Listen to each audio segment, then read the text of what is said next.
Allez, bonjour à tous, j'espère que vous allez bien. Aujourd'hui, revue de marché avec pas mal de volatilité. On continue ici à avoir des réactions acheteuses sur un niveau assez intéressant. Donc ça sera le sujet d'aujourd'hui. On a eu également des annonces économiques. On fera un point là-dessus. On verra bien sûr Ether, quelques altcoins que j'ai demandé d'analyser. J'ai noté ici RSR, Plume et BSV. Et on parlera du marché US avec un SP500, un Nasdaq, l'or qui pump. Donc on fera un point là-dessus.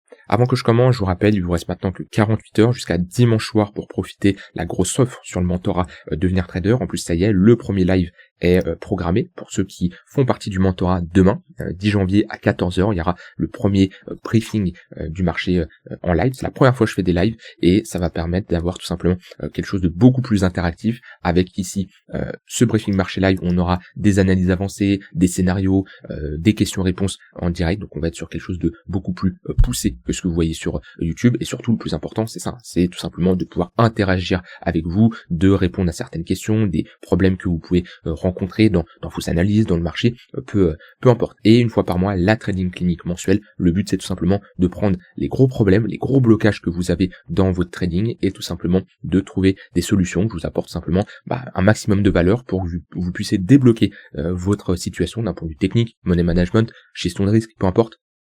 Et vous soyez tout simplement meilleur dans votre training. Donc pour ceux qui vont rejoindre ce soir ou demain matin, il y a demain à 14 heures le premier live. Maintenant, si vous le ratez, rien de grave, il y a un replay qui sera bien sûr disponible. Et après, il y a tout ce qui va avec, le parcours Devenir Trader, les 15 modules, les 30 heures de vidéo, on parle analyse technique, mes indicateurs, mes stratégies, mes setups, psychologie, etc. etc. Donc pour ceux qui veulent le rejoindre, c'est la dernière grosse ligne droite, c'est la dernière fois que vous pouvez profiter d'un prix aussi faible sur le mentorat Devenir Trader. Automatiquement, le contenu évolue, le contenu s'améliore en qualité, en quantité également, donc automatiquement la valeur de l'offre augmente. Donc pour ceux qui veulent le rejoindre, vous avez 400 € offerts en cliquant sur le premier lien en description. Alors sur le Bitcoin, on a eu également des annonces économiques, on a de grandes chances d'ailleurs d'avoir aucune baisse des taux pour la prochaine réunion de la Fed qui est dans 19 jours. À un moment on priceait 85% d'avoir aucune baisse des taux et 15% d'avoir une baisse des taux, mais avec les différentes annonces économiques qui sont tombées, même aujourd'hui, NFP, taux de chômage, là on est en train de pricer à 95% d'avoir aucune baisse des taux. Ce qui est assez incroyable, c'est que le marché est globalement drivé par est-ce qu'on va baisser les taux ou pas, et si on a des confirmations de baisse des taux, en général on a un marché qui est plutôt bullish. Mais en prenant du recul ici, on constate que aujourd'hui on n'a pas les meilleures annonces au niveau des résultats. On voit bien que au final on price à presque à 100% ici d'avoir aucune baisse des taux, et malgré ça, on a tout en ATH, on a un SP500 en ATH, on a l'or qui est en ATH, on a l'indice de dollars qui augmente également, le SP500, le SP500 je l'ai dit, le Nasdaq, les obligations, il y a un peu tout qui augmente. On est un peu dans une phase où il n'y a pas de risk on, risk off, c'est tout augmente. Alors, comme si qu'on avait mixé tout et il y a une demande qui est forte, ce qui est pour moi, il y en a un qui ment. C'est pas possible de garder en permanence comme ça tout qui est haussier. C'est pas possible. C'est pour ça qu'il y a ce qu'on appelle des assets à risque et des assets risk off, où en général il y a une balance entre les deux en fonction des convictions des investisseurs. Mais là, on est dans une phase où qu'on compare, on va dire, l'analyse fondamentale, l'analyse des annonces économiques, le marché économique, on va dire, l'économie de manière générale. On a un peu une situation qui est assez particulière et c'est assez rare de voir ça. Même les cryptos augmentent, ils sont pas en ATH, mais globalement sur les derniers jours, ils sont plutôt dans une tendance haussière. Quand on regarde ici le Bitcoin, au final on est revenu chercher notre précédent value area high, notre précédent haut de range, on pull back une fois, deux fois, on essaye ici de poser un bottom. Encore une fois, on a un marché US qui est plutôt bullish. On l'a vu hier à l'ouverture du marché, gros pump. Phase de retracement dans la nuit, et là à nouveau, ouverture du marché US, gros pump. Alors, on est revenu chercher ici parfaitement le point pivot weekly, point pivot weekly, même point pivot daily ce matin, réaction acheteuse. Pour le moment, on tient bien cette zone-là où on a ce point pivot weekly en confluence avec le tunnel 4 heures. C'est pour ça qu'on fait le taf chaque semaine de déterminer ces points pivot weekly qui sont tout simplement des niveaux pertinents. Et là, on essaye de poser un bottom. En tout cas, on passe au-dessus du tunnel 15 minutes, qui est quand même un signal plutôt bullish, vu qu'il faisait office de résistance. On semble inverser la tendance. J'aimerais bien avoir de l'installation au-dessus de ce niveau-là. Là, on a un niveau de résistance qui est plutôt clé, on le voit bien. Et si on s'installe au-dessus de ce niveau-là, on pourrait avoir à nouveau un 3 minutes qui évolue au-dessus du 15 minutes, le 15 minutes qui évolue au-dessus du 1 heure, et dans ce cas-là, rentrer dans une nouvelle dynamique haussière, comme on a connu là du 1er au 6 janvier à peu près, et là, dans ce cas-là, on pourrait rentamer une phase où on suit la dynamique, on fait de la continuation de tendance, et on prend des positions, comme je vous l'ai montré sur Bitcoin, comme je vous l'ai montré sur Ether.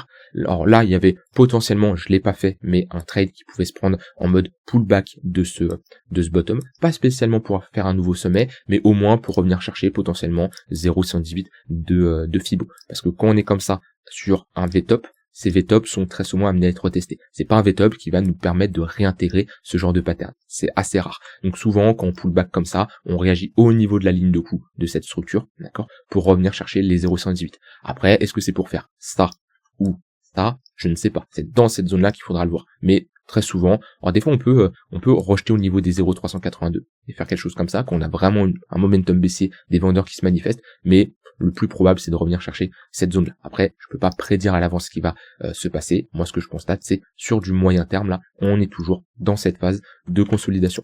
On a ici un tunnel daily qui est toujours aligné à une bonne zone, ou si on commence à break ce range là, pour moi c'est accélération et direction les 99 000 dollars. Donc étape par étape, moi comme je vous l'ai dit, sur du long terme, j'ai toujours un biais qui est bearish pour le moment, tant qu'on est dans cette phase de consolidation. Je vais globalement patienter avec des objectifs potentiels. Si on maintient cette dynamique baissière et qu'on commence pas à réintégrer des gros niveaux, d'aller chercher ici 74 000 et 50 000 dollars. Il n'y a pas 90% de chance d'aller chercher 52 000 dollars, bien sûr, la probabilité reste faible. Mais pour moi, on a peut-être 25%, 20-25% d'aller chercher cette zone, je dirais 50% d'aller chercher celle-ci. Donc, c'est pour ça que j'ai quand même un intérêt de garder ici du cash au cas où on va chercher ces zones-là. Maintenant, si le marché s'en moque totalement et part to the moon, je suis déjà à minima exposé en ce moment, et il y aura de quoi faire de la continuation de tendance, rentrer légèrement plus haut, avoir des invalidations en mode trading. Ça peut m'arriver des fois sur mes investissements d'avoir des invalidations un peu plus serré, d'accord, parce que quand le marché est un peu incertain, je préfère ne pas non plus augmenter mon exposition, oui, mais pouvoir me désexposer à nouveau rapidement si j'ai des signaux qui sont pas favorables. Donc là, comme j'ai dit, sur du long terme, j'ai rien qui me montre qu'on a posé un bottom, et j'ai toujours un tunnel daily qui est orienté à la baisse, donc j'ai plutôt un biais qui est bearish. Maintenant, moyen terme, biais neutre, on est globalement dans un range. Maintenant, on est dans un range précédé par une impulsion baissière, donc là-dessus, à prendre en compte. Mais au vu du bottom qu'on dessine, là, on essaye de pousser et faire un nouveau sommet. Si par contre, on réintègre la value area high ici, ce range-là, pour moi, il y a de grandes chances quand même d'aller chercher ici beaucoup plus bas. Donc voilà, toujours à l'intérieur de ce range. Maintenant, faut patienter. Et là, par contre, sur du court terme, c'est là où il faut dissocier le long terme, le moyen terme, le court terme, etc. Et on s'adapte en fonction de ce qu'on voit. Quand on a des phases de range comme ça, moi personnellement, je trade pas trop parce que je préfère trader la tendance. Maintenant, quand j'ai une bonne tendance haussière, il y a de quoi faire de la continuation de tendance. Donc si on repart ici dans une dynamique haussière sur le Bitcoin, je serai le premier à faire de la continuation de tendance pour tout simplement accompagner. Jusqu'à où, je ne sais pas, jusqu'à temps que le marché se retourne. Quand je prends un long, comme à ce niveau-là, alors j'ai des objectifs bien sûr de TP, ok, mais je me dis pas le marché va se retourner. Je dis ok, je TP pour potentiellement prendre un trade plus tard. Alors, j'aurais peut-être pu prendre un trade ici, sauf que j'étais pas devant les écrans de mémoire. Voilà. Et le but c'est d'accompagner cette tendance jusqu'à temps qu'elle se retourne. Quand on commence à repasser sous le 15 minutes, sous le 1 heure, là je me méfie, je change de biais, j'attends, je patiente d'avoir des nouveaux signaux. Alors soit on enfonce bien et je prends des shorts dans le sens de la tendance, soit alors on n'enfonce pas, on pose un bottom, et dans ce cas-là, je peux reprendre des longues si on repasse au-dessus des moyennes mobiles. Voilà, de ce côté-là, sur le Bitcoin, c'est assez simple. Et maintenant je suis plutôt dans une phase, moi sur du long terme je patiente, le marché fait pas grand chose quand on dézoome comme ça. Et j'ai vu un commentaire sur YouTube qui m'a dit moi je fais pas trop du court terme, je regarde surtout en daily, et en daily on est dans un range en fait, c'est neutre, voilà, c'est neutre, faut patienter. Soit vous faites du trading un peu plus actif pour ceux qui font du long terme en cherchant des shorts sur la borne haute et des longs sur la borne basse, d'accord, avec des invalidations si on commence à sortir de ce range là, soit vous attendez un break, tout simplement. Là il y a pas qu'à 80 000 choses à faire. Voilà, on est dans un range, les bornes on les surveille, et après il faut aller un peu plus sur du court terme si vous voulez être un peu plus actif pour trader tout simplement ce genre de mouvement. Voilà, sur le Bitcoin, j'ai pas grand chose à dire de plus là-dessus. Je pense que la semaine prochaine ça bougera un peu plus, tout simplement parce que prochaine semaine, on a le 13 janvier CPI inflation, donc ça reste quand même des annonces qui sont assez importantes, qui peuvent créer de la volatilité, et ça sera quelque chose qu'il faudra surveiller. Donc ça c'est ici le 13 janvier, d'accord, donc voilà, retenez bien, c'est à 14h30 souvent, et ça peut clairement créer de la volatilité. que ça soit sur les cryptos et également le marché US. Au niveau de l'Ether, bah pareil, hein, ça bouge pas, c'est assez moué. En plus, on le voit qu'il y a un désintérêt actuellement du marché. Je le vois de différentes façons, hein, que ça soit l'activité sur les réseaux sociaux. Moi, j'aime bien comme prendre comme métrique, ça va être les vues de la chaîne. Voilà, les vues de la chaîne, c'est assez intéressant. C'est quand on est dans une phase où il se passe pas grand chose, voilà, 1000 vues, 1200, 1100. Voilà. Quand on commence à avoir un peu plus d'intérêt, un peu plus de volatilité, où il se passe quelque chose, on peut être sur des vues un peu plus élevées. Vous voyez, 1700, 1700, 1600, 1800, 1700, 2100. Vous voyez, là, on est dans une phase où il y a de l'intérêt à ce niveau-là. Pourtant, les miniatures, les titres, c'est globalement les mêmes. Hein. Je suis pas là à me casser la tête, à chercher 40 000 titres différents. Le but, c'est le contenu, hein, moi, qui m'intéresse. Hein. Je vais pas faire des gros titres avec des... Bref. Vous voyez, pour moi, c'est un bon indicateur pour savoir s'il y a un intérêt ou pas dans le marché. Et quand je suis globalement vers les 1200 vues, 1300, il y a un intérêt qui est beaucoup plus faible que quand je suis sur du 1600, 1700 vues. Donc voilà, ça je le vois, et actuellement, ça, de toute façon, même en fonction du prix, on le voit que ça ne m'étonne pas. Faible volatilité, on l'a dit pas mal de fois ces derniers temps, et en général, quand le marché a une faible volatilité, ça intéresse moins les personnes, parce que le marché est mou, il y a moins d'opportunités, les gens sont chiés, et les gens n'ont pas la patience, ou alors, voilà, ça dépend du profil de chacun. Je peux comprendre. Ok, moi, peu importe, hein, que le marché bouge ou pas, je suis toujours devant les écrans. Il peut toujours avoir des opportunités à prendre. Mais pareil, sur Ether, on est revenu chercher, on va dire, le milieu de range. Ici, globalement, on a notre range qui est là et notre milieu qui est à peu près dans cette zone-là. On pull back la ligne de coup. C'est à peu près similaire à Bitcoin. Il est un peu plus faible, on peut le dire. Il n'est pas encore repassé au-dessus du tunnel 15 minutes. Là, il y a une compression entre le tunnel 4 heures et le tunnel 15 minutes. On voit bien, entre compression même avec le tunnel 1 heure. 15 minutes, 1 heure office de résistance, tunnel 4 heures office de support. Donc pareil, la résolution de cette box là, elle est importante sur Ether, parce que si on commence à casser plus bas, on peut potentiellement réintégrer et revenir chercher 2900 $. Si par contre on casse à la hausse, bah là pareil, hop, même fonctionnement, on met un Fibo et objectif à aller chercher entre les 0,118 et 0,786 de Fibonacci. Si je regarde la charte d'Ether, pareil, on pose un bottom pile poil sur un point pivot weekly, tunnel 4 heures. On essaye actuellement de s'installer au-dessus du tunnel 15 minutes. Donc moi, pareil, je patiente. Je préfère clairement avoir ce genre de contexte pour trader, avoir à nouveau des moyennes mobiles orientées à la hausse. Parce que quand on est comme ça dans une phase de compression, c'est délicat. Alors oui, je peux prendre des shorts ici et des longues à ce niveau-là, mais l'amplitude est moins intéressante. Je suis sur une amplitude qui est très serrée, donc il me faut déjà une très bonne exécution sur des niveaux vraiment hauts, parce que si je commence à rentrer à ce niveau-là, je mets mon stop loss là, je TP là, c'est pas intéressant. Donc je dois avoir une entrée très précise. Le mieux hein, pour moi, c'est d'avoir ici une bonne dynamique haussière, parce que bon, l'exécution est importante, mais moins importante, parce qu'on a plus de chances de faire des nouveaux sommets. Vous voyez, ici je suis rentré là, si j'avais mon exécution un peu plus haute, bah, dans tous les cas le marché va plus haut, donc il y aurait de grandes chances qu'on aurait été à chercher ici mon risk reward que je voulais. Mais perso là, je préfère patienter, avoir ici un bon pump, avec ici des moyennes mobiles orientées à la hausse, et là je pourrais à nouveau retrader ce flux haussier. Alors au niveau des altcoins, d'ailleurs je voulais vous en parler, j'ai le script du multi-asset comparatif qui a été mis à jour, d'accord, qui est assez simple ici à mettre en place pour ceux qui veulent avoir ce genre de graphique, c'est tout à fait possible. Vous allez ici dans les scripts hein, et donc sur ma chaîne, sur mon profil TradingView, vous avez ici multi-asset comparatif vous pouvez tout simplement l'ajouter. Sinon vous avez juste à taper ici, hein, vous mettez je pense multi-asset comparatif, vous l'avez. Hein. Multi-asset comparatif, il est juste ici et vous avez ici hop la possibilité de changer rapidement l'altcoin que vous voulez. Le ticket ici se met automatiquement, vous mettez juste la paire que vous voulez face au Bitcoin ou une autre crypto. Vous pouvez en mettre 1, 2, 3, 4 sur votre charte et après vous pouvez agrandir. Donc voilà, ça dépend du plan que vous avez, mais pareil, ça nous permet de simplement rapidement de se dire ok, quels sont les altcoins qui sortent du lot. Vous voyez par exemple du ZEC en ce moment c'est pas terrible, du SUI c'est très fort en ce moment face au Bitcoin, Uni c'est pas terrible, c'est quoi ça, ETC c'est pas terrible, Tao c'est plutôt pas mal, Atom c'est plutôt pas mal, et ça permet simplement de se dire ok, qui surperforme qui. On a également Astuti qui nous permet de voir que Pep sort du lot, NIR sort également du lot, on a Paul Render qui sont plutôt pas mal sur la journée et même sur la semaine. Et ça nous permet de voir, ok, quels sont les altcoins qui sortent du lot et faire de la continuation de tendance. Que j'ai pris des trades globalement sur Ether et Bitcoin. Je préfère toujours les trader parce qu'il y a plus de liquidité, plus de volume, donc un peu moins de spread et plus agréable à trader. Maintenant, quand on a comme ça une bonne dynamique haussière, on peut également faire de la continuation de tendance. Par exemple, ici, sur Render, c'est à peu près le même principe, hein, des moyens mobiles orientés à la hausse, qu'on a des pullbacks, on cherche tout simplement des longues. Render, c'est un exemple. Paul, sur du court terme, c'est pas mal. Faut différencier le court terme et le long terme. Attention, sur le long terme, c'est pas terrible, Paul. Par contre, sur du court terme, là, on voit bien qu'il y a un bon retracement. On repasse au-dessus des moyennes mobiles, on est au-dessus du 15 minutes, et même là, sur du très court terme, faut aller chercher le 3 minutes ici pour prendre tout simplement des longues. Donc là, dans les altcoins que vous pouvez surveiller, on a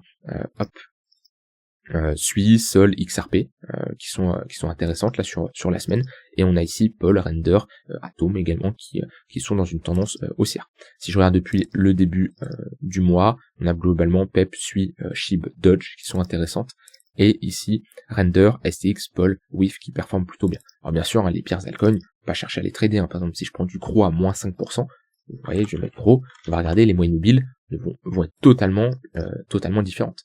Hop, vous voyez, c'est moins intéressant. On a 15 minutes qui fait office de résistance, on est dans le 4 heures, ça manque de momentum. Quand on trade la tendance, on veut tout simplement des altcoins qui sont fortes, qui sont dans un bon flux haussier.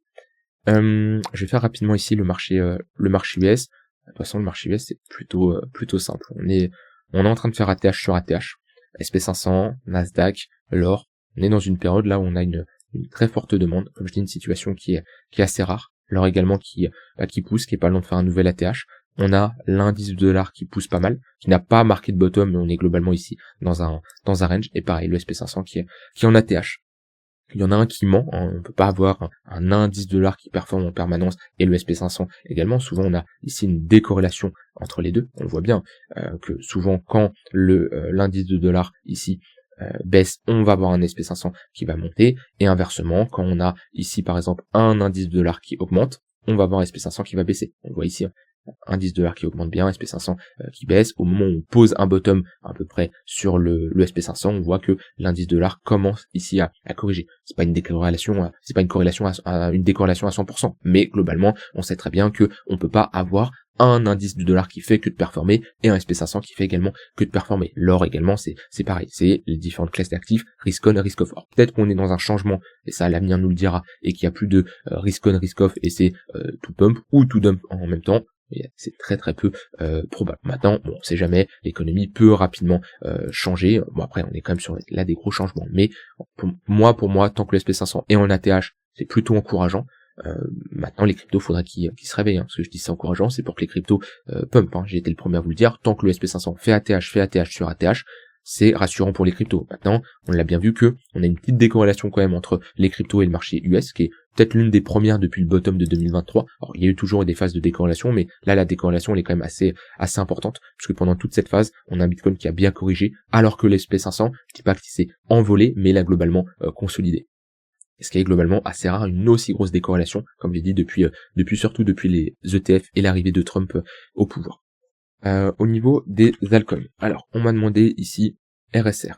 Je me mets ici en weekly, on commence par le weekly. Toujours, on a cassé un gros niveau sur RSR, on revient chercher cette zone de demande à ce niveau-là, qui fait office de support. Maintenant, pas de bottom qui est marqué pour le moment. Si je mets des moyennes mobiles, on a toujours des moyennes mobiles orientées à la baisse, on essaye de passer au-dessus du 4 heures, on a quand même validé ici un W daily, on a pullback sur la ligne de coup, c'est potentiellement pour avoir un retracement plus important, hein. Si on structure ici un W, on peut rentrer dans une dynamique haussière, revenir par exemple chercher cette zone-là. Après, faut surveiller, hein. On a deux zones d'intérêt, ces deux zones-là.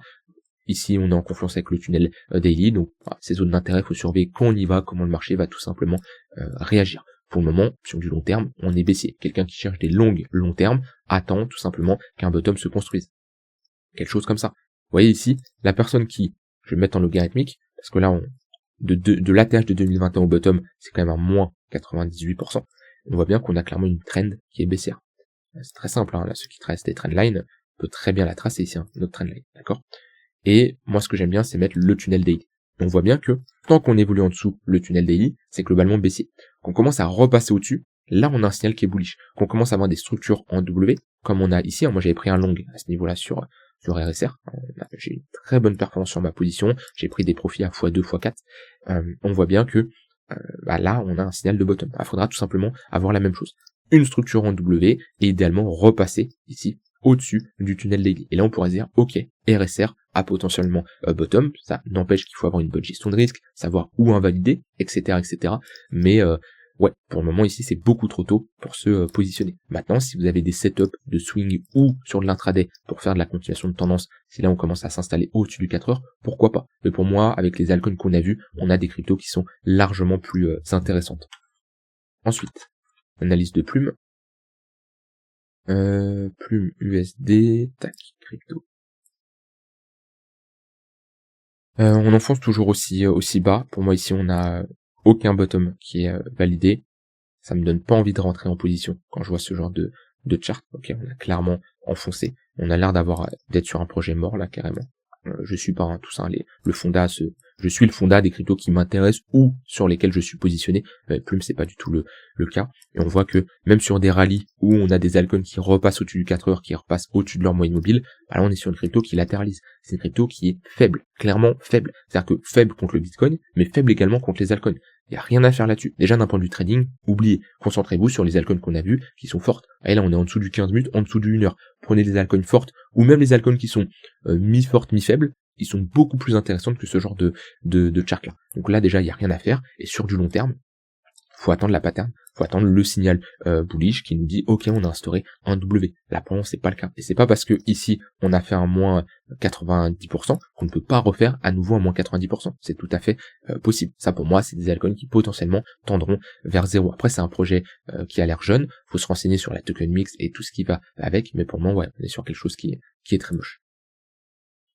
Et ensuite BSV, Bitcoin Cash, Bitcoin Cash, Bitcoin SV plutôt, qui est encore un fork du fork des 40 000 forks qui existent de Bitcoin, où il y en a beaucoup qui se disent ouais c'est un Bitcoin moins cher, mais absolument pas. Commencez pas à vous dire ah là j'achète un Bitcoin à 19$, c'est ce qu'on m'a fait sur Bitcoin Cash. J'ai vu un commentaire comme ça, on m'a dit pourquoi tu parles mal de Bitcoin Cash, c'est un Bitcoin à 500$. Non, c'est pas un Bitcoin à 500$, non je pense pas. Mais bon après faut se renseigner, mais ouais, là on est sur pour moi une charte qui tend vers zéro. On voit bien ici la petite phase de hype avec la tendance haussière, rupture de cette phase là, on break ici carrément, on craque Covid. Il est où le crack Covid? Mars 2020, il est là. On perd le crack Covid, c'est-à-dire on perd le plus bas, c'est comme si Bitcoin retournait chercher là les 3000$, donc on voit qu'on est revenu chercher très bas. Si je prends du point le plus haut au point le plus bas, voilà, c'est un moins 96%, puis ça c'est une charte qui tendra vers zéro, hein. Pareil, on met des moyennes mobiles, on a ici un tunnel daily orienté à la baisse, un 3 jours orienté à la baisse, on est clairement dans une dynamique qui est baissière. D'un point de vue fonda, c'est pas un projet intéressant, c'est une crypto qui se fait surperformer par le Bitcoin, donc il n'y a aucun intérêt de la posséder, hein, je vous rappelle, vous prenez ici BSV, vous faites diviser par Bitcoin USD, et Bitcoin USD, on voit bien que sur du long terme, elle se fait surperformer par le Bitcoin. Rien n'empêche de posséder du BSV sur une semaine, 2 semaines, 3 semaines, parce que on est dans une tendance haussière, on a une charte qui est très intéressante. Maintenant, se dire, j'achète du BSV, j'achète du Bitcoin Cash, j'achète tous les forks du Bitcoin qui existent, et je hold ça sur 5-10 ans parce que ça va faire une meilleure performance, non. Je vous le dis, vous faites une grosse erreur. Déjà, juste avoir ça, ça vous évite de faire des erreurs que beaucoup peuvent faire, et beaucoup peuvent le regretter. Là, on est clairement dans une dynamique qui est baissée, on n'a pas eu d'ATH en 2023-2024, il y a eu un petit pump ici, hein, mais rien d'incroyable. Pour moi, ça, c'est une crypto qui tendra vers zéro. Alors, pareil, sur du court terme, s'il y a des setups qui peuvent s'enclencher, pourquoi pas, vous voyez, on repasse au-dessus du 4 heures, on pull back le 1 heure, 4 heures, là, ça peut être intéressant. Mais globalement, pour moi, c'est une charte que je ne toucherai pas, et il y a des altcoins plus intéressantes, que ce soit sur du court terme et sur du long terme. Voilà, j'ai terminé pour cette analyse. N'hésitez pas à me dire ce que vous en pensez du marché. Je vous invite à rejoindre le mentorat avec l'offre qui est en cours en cliquant sur le premier lien en description avant l'expiration de l'offre. Je vous souhaite une très bonne soirée et je vous dis à demain pour une prochaine vidéo. Bye bye.